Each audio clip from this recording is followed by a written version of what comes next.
মোদির হাতেই বিশ্বের রিমোট। এবার কোথাও গিয়ে সেটা মানতে শুরু করেছেন আমেরিকার প্রেসিডেন্ট ডোনাল্ড ট্রাম্প। ভাবছেন তো কেন?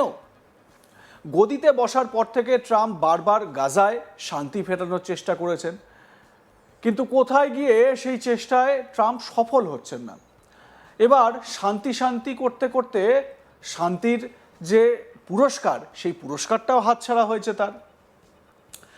এবার এই শান্তি ফেরাতে মোদির শরণাপন্ন হলেন ট্রাম্প। ভাবছেন তো ঠিক কি হয়েছে? সেটাই আপনাদের এই ভিডিওতে জানাবো। গাজা বোর্ড অফ পিস, এই বোর্ডে ভারত সহ আরও 4টি দেশকে আনুষ্ঠানিকভাবে আমন্ত্রণ জানালো আমেরিকা। ভারতে নিযুক্ত আমেরিকান রাষ্ট্রদূত সার্জিও গোড এই আমন্ত্রণের বিষয়টি নিশ্চিত করেছেন। ডোনাল্ড ট্রাম্পের নতুন শান্তি পরিকল্পনার অংশ হিসেবেই এই প্রস্তাব বলে জানিয়েছে ওয়াশিংটন। ইসরায়েল হামাস যুদ্ধ বন্ধ করতে এবং গাজার ভবিষ্যৎ প্রশাসন গড়ে তুলতে America Gaza board of piece তৈরিতে উদ্যোগী। এই নিয়ে প্রধানমন্ত্রী নরেন্দ্র মোদীর উদ্দেশ্যে একটি আবেদনপত্র পাঠানো হয়েছে, যেখানে বলা হয়েছে, ভারতের প্রধানমন্ত্রী হিসেবে আপনাকে মধ্যপ্রাচ্যে শান্তি প্রতিষ্ঠার জন্য একটি ঐতিহাসিক ও মহৎ প্রচেষ্টায় আমার সঙ্গে যোগ দিতে এবং একই সঙ্গে বিশ্বব্যাপী সংঘাত নিরসনের জন্য একটি সাহসী নতুন পদ্ধতি গ্রহণের জন্য আমন্ত্রণ জানাতে পেরে আমি অত্যন্ত সম্মানিত। 29শে সেপ্টেম্বর আমি গাজা সংঘাতের অবসানের জন্য একটি বিস্তৃত পরিকল্পনা ঘোষণা করি, যা একটি অসাধারণ 20 দফা রোডম্যাপ ছিল, যা দ্রুত সমস্ত বিশ্ব নেতাদের দ্বারা গৃহীত হয়, যার মধ্যে আরব বিশ্ব, ইসরায়েল এবং ইউরোপের প্রধান রাষ্ট্রপ্রধানরাও অন্তর্ভুক্ত। এই পরিকল্পনার ধারাবাহিকতায় 17ই নভেম্বর জাতিসংঘের নিরাপত্তা পরিষদ এই দৃষ্টিভঙ্গিকে স্বাগত জানায় এবং সমর্থন করে। এখন এই সমস্ত স্বপ্নকে বাস্তবে রূপান্তরিত করার সময় এসেছে।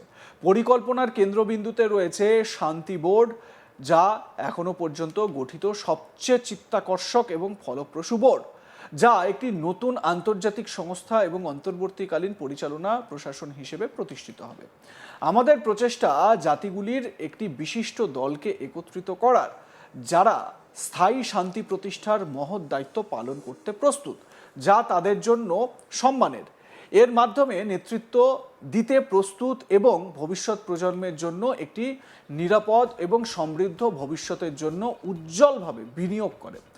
আমরা অদূর ভবিষ্যতে আমাদের চমৎকার এবং প্রতিশ্রুতিবদ্ধ অংশীদার, যাদের বেশিরভাগই অত্যন্ত সম্মানিত বিশ্বনেতা, তাদের ডাকব। এই বোর্ডে সদস্য পদ 2 ধরনের, স্থায়ী এবং 3 বছরের মেয়াদী। একজন আমেরিকান আধিকারিক জানিয়েছেন, স্থায়ী সদস্য হতে হলে $1 বিলিয়ন অর্থ সাহায্য দিতে হবে, আর 3 বছরের মেয়াদী সদস্য পদে কোনো আর্থিক দায়বদ্ধতা নেই। তবে গাজা পুনর্গঠন ও প্রশাসনিক সিদ্ধান্তে সক্রিয় ভূমিকা রাখতে পারবে সদস্যরা। এছাড়াও তৈরি হয়েছে আলাদা একটি গাজা এক্সিকিউটিভ বোর্ড। এতে রয়েছেন Jared Kushner, Steve Witkoff, Tony Blair, তুরস্কের বিদেশমন্ত্রী হাকান ফিডান এবং কাতারের প্রতিনিধি আলী আল থাওয়াদি। এই বোর্ড একদম বুনিয়াদী স্তরে কাজ, অর্থ ব্যবস্থাপনা এবং কার্যকরী সমন্বয় করবে। ওই আধিকারিক আরও জানান যে এই উদ্যোগের মাধ্যমে সংগৃহীত তহবিল গাজা পুনর্গঠনে ব্যয় করা হবে। ভারতের সঙ্গে জর্ডান, গ্রিস, সাইপ্রাস এবং পাকিস্তানকেও রবিবার গাজা বোর্ড অফ পিস বোর্ডের সদস্য হওয়ার জন্য আমন্ত্রণপত্র দিয়েছে আমেরিকা। এর আগে কানাডা, তুরস্ক, মিশর, প্যারাগুয়ে, আর্জেন্টিনা এবং অ্যালবেনিয়াও জানিয়েছিল যে তাদের আমন্ত্রণ জানানো হয়েছে। তবে মোট কটি দেশকে আমন্ত্রণ জানানো হয়েছে তা এখনো স্পষ্ট নয়। আশা করা হচ্ছে এই বোর্ডে বিশ্ব নেতারা থাকবেন এবং ওয়াশিংটন সম্ভবত আগামী দিনে সুইজারল্যান্ডের ডাভোসে বিশ্ব অর্থনৈতিক ফোরামের বৈঠকের সময় সদস্যদের চূড়ান্ত তালিকা ঘোষণা করবে। তো এই হচ্ছে গিয়ে ডোনাল্ড ট্রাম্পের আবেদনপত্র প্রধানমন্ত্রী মোদীকে। মানে এই যে গাজায় শান্তি ফেরানোর জন্য ডোনাল্ড ট্রাম্পের দরকার পড়ল ভারতের প্রধানমন্ত্রী নরেন্দ্র মোদীকে। এআই দিয়ে ট্রান্সলেট করা এই আমেরিকার যে চিঠি বা মার্কিন প্রেসিডেন্টের যে চিঠি গাজা শান্তিতে প্রধানমন্ত্রীকে আমন্ত্রণ জানানোর আপনাদের সামনে তুলে ধরলাম আমরা।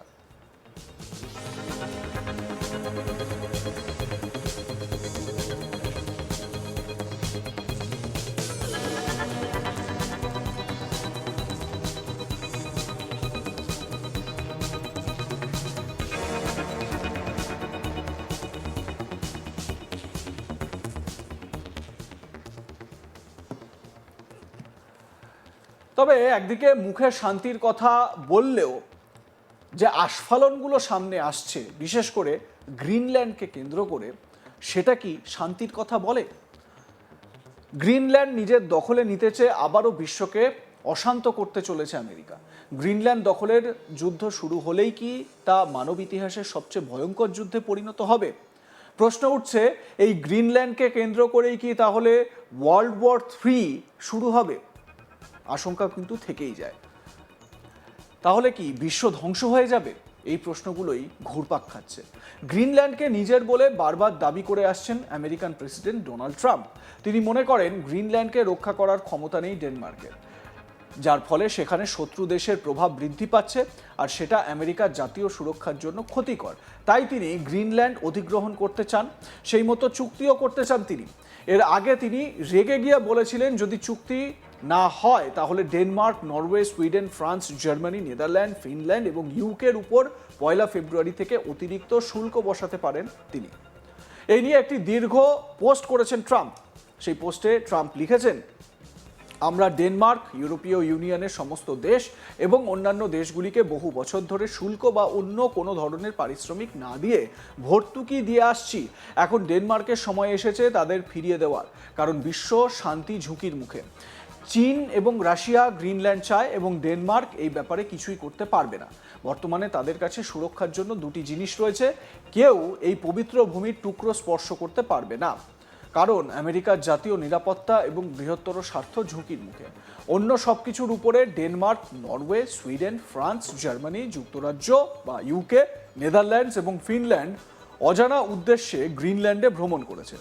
এটি আমাদের সুরক্ষা এবং বেঁচে থাকার জন্য একটি অত্যন্ত বিপজ্জনক পরিস্থিতি।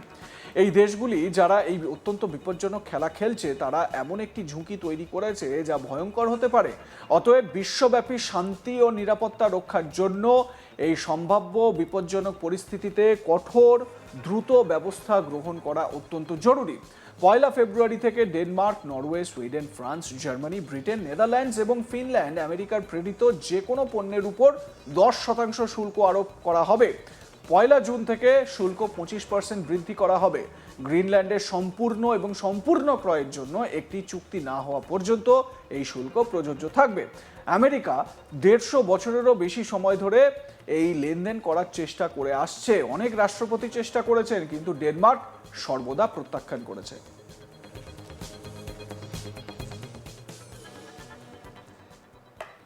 লাইক, কমেন্ট, শেয়ার করতে ভুলবেন না। দেখতে থাকুন আজ তাক বাংলা। সাবস্ক্রাইব করুন আমাদের ইউটিউব চ্যানেলটি, বেল আইকন প্রেস করুন নোটিফিকেশন পেতে।